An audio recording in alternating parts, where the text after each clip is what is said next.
ಬದುಕು ಶ್ರೀಮಂತ ಆಗಬೇಕಾದ್ರೆ ನಮ್ಮ ಮನಸ್ಸು ಪ್ರಶಾಂತವಾಗಿರ್ಬೇಕು. ಮನಸ್ಸನ್ನ ಶಕ್ತಗೊಳಿಸೋದು ಸುಲಭ ಅಲ್ಲ. ಅದಕ್ಕೆ ಸುದೀರ್ಘ ಪ್ರಯತ್ನ, ಸತತ ಸಾಧನೆ ಬೇಕು. ನಮ್ಮ ಸುತ್ತಮುತ್ತ ಅಸಂಖ್ಯ ವಿಷಯಗಳು ಹರಡ್ಕೊಂಡಿವೆ. ಅವು ಎಂಥವರನ್ನು ಕ್ಷಣಾರ್ಧದಲ್ಲಿ ಸೆಳೆದು ಬಿಡುತ್ತೆ. ಹೀಗೆ ದುರ್ಬಲಗೊಂಡ ಮನಸ್ಸು ಅತ್ತ ಇತ್ತ ಹರಿದಾಡಿದಾಗ ನಮ್ಮ ಅಂತರಂಗದಲ್ಲಿರೋ ಶಾಂತಿ ದೀಪ ಹೊಯ್ದಾಡುತ್ತೆ. ಒಂದು ವೇಳೆ ದೀಪವು ನಂದಿ ಹೋದರೆ ಬದುಕಿನಲ್ಲಿ ಅಲ್ಲೋಲ ಕಲ್ಲೋಲವೇ, ಏನೆಲ್ಲ ಅನಾಹುತ ಸಂಭವಿಸಬಹುದು. ರಾವಣ ಮಹಾರಾಜ, ಲಂಕೆಯ ಆತನ ಸಾಮ್ರಾಜ್ಯ, ಅದು ಭೂಮಂಡಲದ ಸ್ವರ್ಗ. ರಾವಣಿಗೆ ಮಹಾಸಾಧ್ವಿ ಸತಿ ಮಂಡೋದರಿ, ಶೂರ ಧೀರ ಮಕ್ಕಳು, ಒಲುಮೆಯ ಸಹೋದರ, ವಿಧೇಯಕ ಪ್ರಜೆಗಳು, ಸಿರಿ ಸಂಪದ, ಸ್ಥಾನಮಾನ ಯಾವುದಕ್ಕೂ ಕೊರತೆ ಇರಲಿಲ್ಲ. ಒಂದು ದಿನ ಸೀತೆಯನ್ನ ನೋಡಿದ, ಮನಸ್ಸು ಹೊಯ್ದಾಡಿತು, ಸೀತೆಯನ್ನ ಹೊತ್ತು ತಂದೇ ಬಿಟ್ಟ. ರಾಮಾಯಣ ಹಾಗೆಯೇ ಬಿಟ್ಟಿತು. ಲಕ್ಷಾಂತರ ಪ್ರಜೆಗಳು ರಕ್ತದ ಮಡುವಿನಲ್ಲಿ ಮುಳುಗಿ ಹೋದ್ರು.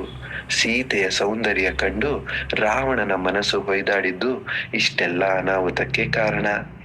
ಹೊಯ್ದಾಡೋದು ಮನಸ್ಸಿನ ಸ್ವಭಾವ, ಆದರೆ ಅದು ಅತಿಯಾದರೆ ಗತಿಗೆಡಿಸುತ್ತದೆ.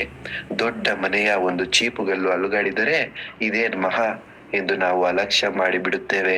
ಆದರೆ ಒಂದು ಚೀಪುಗಲ್ಲು ಬೀಳುವಾಗ ತನ್ನ ಜೊತೆ ಮತ್ತೊಂದು ಕಲ್ಲನ್ನು ಕೆಡಗುತ್ತಾ ಒಂದು ದಿನ ಮನೆಯೇ ನೆಲಸಮ ಆಗುತ್ತೆ. ಮನುಷ್ಯ ಪ್ರಾರಂಭದಲ್ಲಿ ಒಂದೇ ಬಟ್ಟಲು ಸೆರೆಯನ್ನ ಮೋಜಿಗಾಗಿ ಕುಡಿಯುತ್ತಾನೆ. ಅದು ಅವನ ಪ್ರಜ್ಞೆ ಕಳೆಯುತ್ತೆ. ಮತ್ತೊಂದು ಬಟ್ಟಲಿಗೆ ಕೈ ಹಾಕುತ್ತಾನೆ. ಹೀಗೆ ಮುಂದುವರಿಯುತ್ತದೆ.